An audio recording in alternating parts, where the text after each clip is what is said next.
So you want to own a construction company. Buy a few trucks, hire a skilled crew, start pouring concrete, and watch the payments roll in. It sounds straightforward, until you look at the first number that changes everything. The largest builder in America, Turner Construction, generated over $29 billion in annual revenue. That's more money flowing through a single construction company than the entire yearly economy of some small countries. Yet after paying for labor, materials, equipment, insurance, subcontractors, and countless other expenses, only a tiny fraction of that revenue remained as actual profit. That enormous gap between the money coming in and the money staying behind is the entire story of this industry. Understand why that gap exists, and you'll understand how construction companies build fortunes. Ignore it, and you could end up bankrupt while running one of the busiest and most respected businesses in your city. So why does anyone enter an industry with margins this small? Because construction is one of the largest industries on Earth. Global construction spending is expected to reach nearly $17 trillion this year, contributing more than 12% of the world's economic output. Every road, airport, hospital, shopping center, factory, bridge, apartment building, and office tower begins with a construction company. Even capturing a tiny share of that market can create extraordinary wealth. But here's what surprises almost everyone entering the business. For the first time, construction isn't a high-margin business. It's a high-volume business operating on remarkably thin margins. A commercial contractor may win billions of pounds worth of projects every year and still keep only 2 to 5% as profit. Imagine completing a $1 billion infrastructure project and earning just 3%. That still equals $30 million, but it also means carrying $1 billion worth of responsibility, liability, and financial risk. The opportunity has never been about the percentage. It's about the size of the projects behind that percentage. Before spending a single pound, however, you need to decide which part of the industry you're entering because construction isn't one business. It's several completely different businesses operating under the same name. Residential builders often enjoy the highest gross margins. Building custom homes and housing developments can produce attractive returns, but after permits, labor, equipment, overhead, and unexpected delays, their final net profit usually settles around 6 to 9%. Commercial contractors live in a different world. These are the companies building office towers, hotels, shopping malls, schools, hospitals, and corporate headquarters. Every project attracts multiple competitors, each trying to submit the most competitive bid. The result is constant price pressure, leaving many firms working with margins as low as 4 to 7%. Industrial and infrastructure contractors operate on even thinner margins. Highways, rail systems, power plants, airports, ports, and large public infrastructure projects often return only 2 to 6%. The contracts are enormous, frequently backed by government funding, and provide long-term stability, but they also involve complex regulations, strict deadlines, and slow payment cycles. Then there's renovation and remodeling. It rarely receives headlines, yet many experienced contractors consider it one of the most profitable areas of the industry. Renovating existing buildings often produces net margins between 8 and 18% because every older structure hides surprises that discourage less experienced competitors. But there's another division inside construction that most people never notice. General contractors versus specialty subcontractors. The general contractor is the company everyone sees. Its logo appears on the project sign outside the site. It signs the contract with the client, manages schedules, coordinates dozens of trades, supervises safety, handles inspections, and carries responsibility whenever something goes wrong. For accepting that level of responsibility, general contractors often keep only a modest share of the project's final profit. Meanwhile, electricians, plumbers, HVAC specialists, steel erectors, roofing companies, and other specialty subcontractors quietly focus on one trade. Because they carry less overall project risk and fewer management responsibilities, many consistently achieve stronger profit. Margins then the company whose name is displayed on the construction. Fence. It's one of the industry's biggest misconceptions. The company everyone recognizes isn't always the company making the most money. Sometimes the highest margins belong to the businesses working quietly behind the scenes, and before you can compete for any of those profits, you face another reality that catches nearly every new owner by surprise. Starting a real construction company costs far more than buying a pickup truck and a toolbox. In fact, that's where the real business begins. So, you've chosen your lane. You know whether you're building homes, commercial towers, highways, or industrial facilities. Now comes the question that separates people who dream about construction from those who actually build a company.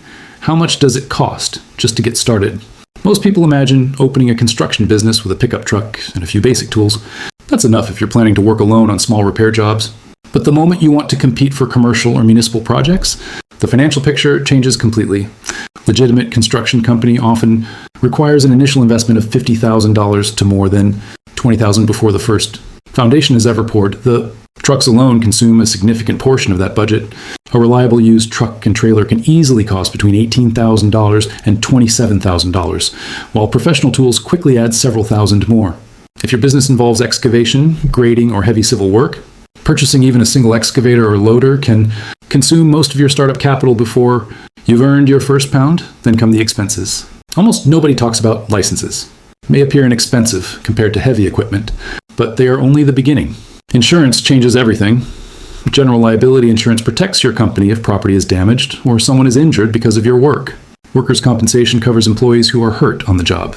Commercial vehicle insurance protects your fleet, while umbrella policies provide additional protection against major claims. Together, these policies can cost thousands of pounds every year. And the more dangerous your projects become, the higher those premiums climb. But insurance isn't enough. If you want to bid on larger commercial or government projects, you'll almost certainly need surety bonds. These bonds act as a financial guarantee that you'll complete the project and pay your subcontractors. Rather than protecting your company, they protect the client. Depending on the size of the contract, bonding costs can represent 1 to 3% of the project's total value before construction has even started. For many new business owners, this is the first shock. But it isn't the biggest one. The expense that quietly destroys more construction companies than anything else isn't equipment, insurance, or licensing. It's working capital. Construction operates on one of the slowest payment cycles in business. Your crews expect to be paid every week. Suppliers expect payment for steel, concrete, timber, and equipment. Fuel bills arrive immediately. Machinery finance payments never stop. Meanwhile, your client may not pay your invoice for 60 or even 90 days. That means your company must finance the project long before receiving any revenue. Miss that calculation, and cash disappears faster than most owners ever expect.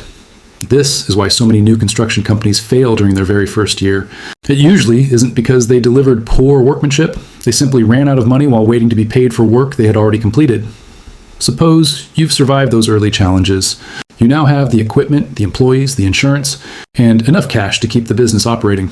The next challenge is finding work. Construction contracts generally come from two sources: private developers and government. Agencies at private projects rely heavily on relationships, reputation, and previous performance. Winning repeat business often depends as much on trust as it does on price. Government projects follow an entirely different system. In the United States, federal construction contracts above certain values are governed by the Miller Act, legislation designed to protect taxpayers and subcontractors. Before receiving many public contracts, contractors must provide both a performance bond and a payment bond, often equal to the full value of the project. The government wants certainty that the work will be completed and that everyone involved will be paid. Most people assume winning these contracts is simply a matter of submitting the lowest bid. Isn't experienced clients understand that the cheapest proposal can easily become the most expensive project. Instead of selecting the lowest price automatically, many organizations use best value procurement, evaluating safety records, financial strength, technical experience, project history, and overall reliability alongside price. Because in construction, the lowest bid sometimes reveals something dangerous. A mistake. Perhaps a contractor underestimated labor hours. Maybe they forgot expensive materials. Perhaps they misunderstood part of the design entirely. The industry even has a name for this phenomenon: the winner's curse. You celebrate winning the contract, only to realize months later that your estimate guaranteed a financial loss before construction even began. Once the contract is signed, the project transforms into its own small economy. Every pound spent falls into different categories. Direct costs include materials, field labor, subcontractors, heavy equipment, permits, and everything physically required to build the project. Indirect costs cover supervision, temporary utilities, site offices, scheduling, quality control, and project management. Then comes overhead, the expenses that exist whether you're building one project or 20. Office rent, accounting, software, executive salaries, legal services, insurance, and administration continue every month, regardless of how many buildings are under construction. Among all these expenses, one category creates the greatest uncertainty. Labor, materials, have published prices equipment as rental rates, but labor can quietly destroy an entire project without anyone noticing until it's too late. Estimate that a task requires 400 hours, but your crew actually needs 500. Those extra 100 hours don't magically become the client's responsibility. They come directly from your profit. A single mistake in scheduling, supervision, or productivity can erase months of careful planning, and that's exactly why construction isn't simply about building structures. It's about managing risk long before the first concrete truck ever arrives. Winning the contract is only the beginning. The real challenge starts once construction is underway, because from this point forward, every decision has the power to protect your profit or erase it completely. Materials alone have become one of the industry's biggest financial risks.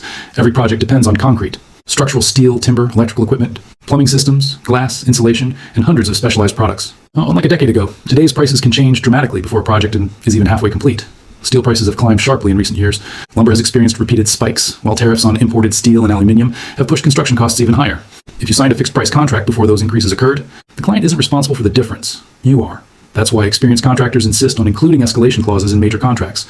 These clauses allow certain material cost increases to be shared between the contractor and the client once prices rise beyond an agreed threshold. Without that protection, what looked like a profitable project on paper can quietly become a financial disaster, but even unpredictable. Material prices aren't the industry's greatest challenge. Labor. Isdot Construction continues to face one of the largest skilled labor shortages in decades. Hundreds of thousands of additional workers are needed to keep pace with demand, while a significant percentage of experienced tradespeople are approaching retirement. That imbalance has pushed wages steadily upward. However, the biggest mistake isn't paying higher wages, it's estimating them incorrectly. Imagine hiring a carpenter earning $25 per hour. Many inexperienced contractors build their estimates using only that hourly wage. The real cost is far higher. Payroll taxes, workers' compensation, pension contributions, health benefits, holiday pay, training costs, and insurance all increase the employer's actual expense. By the time every additional cost is included, that $25 per hour employee may actually cost the business closer to $36 per hour. If your estimate ignores that difference, every hour worked quietly reduces your profit, and you often won't realize the mistake until the project has already been completed. Heavy equipment creates another financial decision that every construction company eventually faces. Should you buy the machinery or rent it? The answer depends almost entirely on utilization rate. If an excavator spends most of the year parked in your yard, ownership becomes extremely expensive.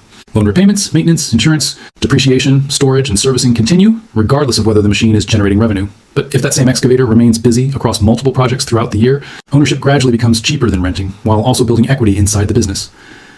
In the United States, Section 179 of the tax code has encouraged many contractors to purchase equipment by allowing qualifying machinery to be deducted far more quickly than under traditional depreciation rules.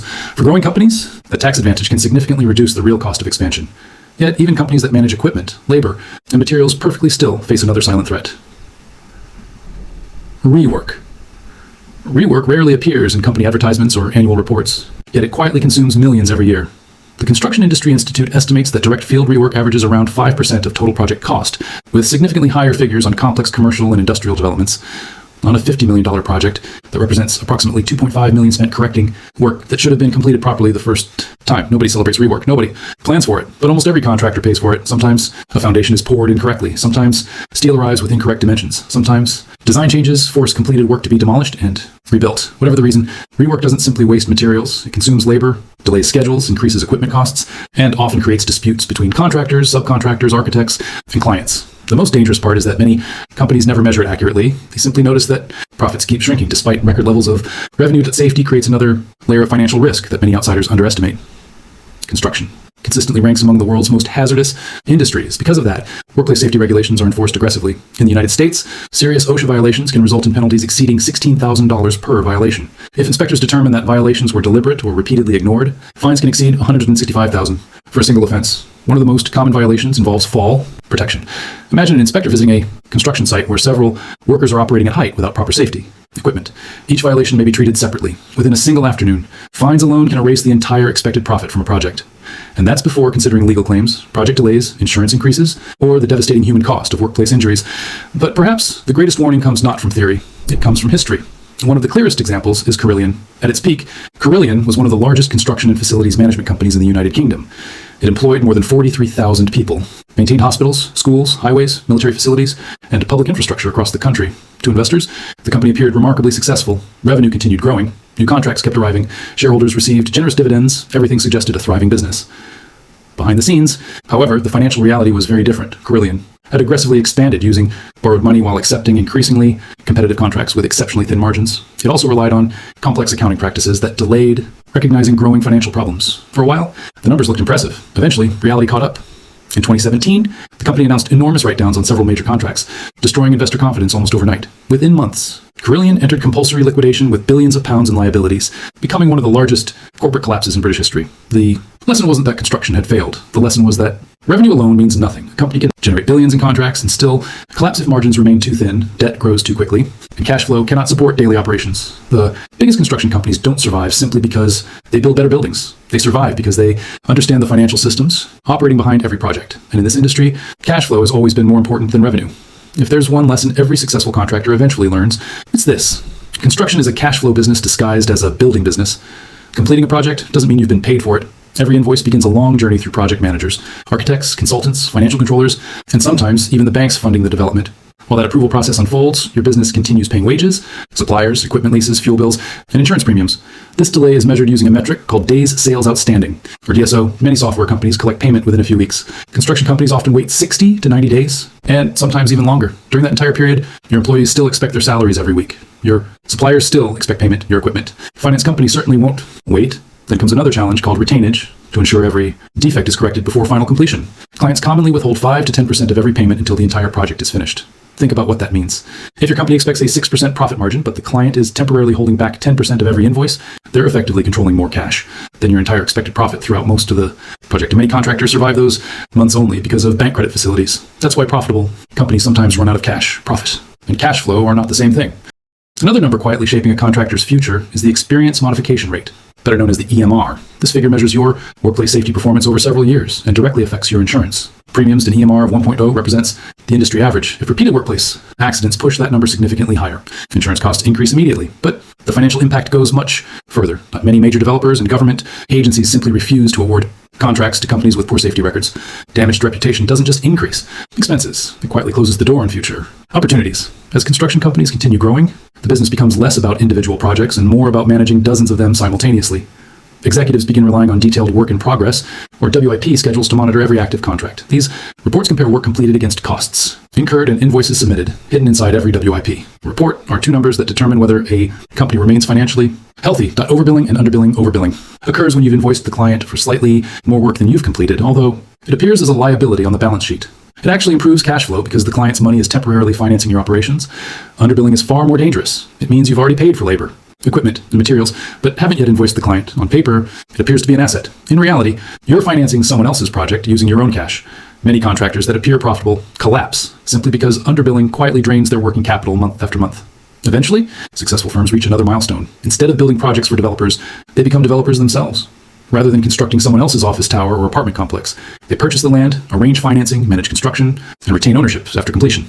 Doing so allows them to earn construction profit while also benefiting from the long-term appreciation of the finished property. Reaching that stage requires strong financial controls, substantial liquidity, and something called bonding capacity. Bonding companies carefully evaluate your balance sheet, available cash, and overall financial strength before deciding the maximum value of projects you're permitted to undertake. Grow faster than your finances can support, and expansion becomes incredibly dangerous. History has already shown how quickly even enormous companies can collapse when growth outpaces financial discipline. So, how do construction company owners actually make money? Most receive income from two sources. The first is a regular salary paid throughout the year. The second is a profit distribution once all projects have been completed, expenses settled, and working capital requirements satisfied. A small independent contractor may earn somewhere between $50,000 and $150,000 annually. A well-managed, mid-sized commercial contractor with strong cash flow, disciplined estimating, and efficient operations can generate several £100,000 or even more than $1 million each year. The difference isn't usually better craftsmanship. It's better financial management. Even the type of contract you sign can dramatically change your outcome. A fixed price contract offers certainty to the client, but transfers nearly all financial risk to the contractor. Every unexpected expense comes directly from your margin. Cost plus contract reimburses actual project costs while adding an agreed fee, reducing risk but limiting opportunities for exceptional profit.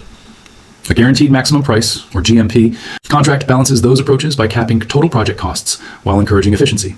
Then there are design-build contracts, where one company manages both design and construction, reducing disputes and allowing work to begin before every drawing has been completed. Yet one mechanism quietly improves profitability more than almost anything else: change orders. Once construction has begun, clients frequently request design modifications or unexpected site conditions force changes to the original plan. Unlike the original competitive bid, these additional works often carry healthier margins, because replacing the contractor halfway through construction is rarely practical. Many experienced contractors will tell you that change orders quietly generate a significant portion of their annual profits. Now imagine two identical companies. Each produces $50 million in annual revenue. The first enjoys stable material prices, accurate estimates, strong productivity, excellent safety performance, and efficient cash flow management, operating with a healthy 6% margin. It finishes the year with approximately $3 million in profit.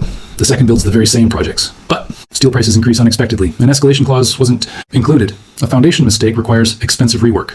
An OSHA violation results in substantial penalties, several. Clients delay payment for nearly 3 months, forcing the company to rely on expensive bank borrowing simply to cover payroll Revenue remains exactly the same. The buildings are exactly the same. But profit disappears. Nothing about construction changed. Only the financial decisions behind it did. That's the reality of this industry. Construction offers the opportunity to build skylines, create careers, and generate extraordinary wealth. But it rewards owners who think like financial managers just as much as builders. The cranes, trucks, concrete, and steel may define what the public sees.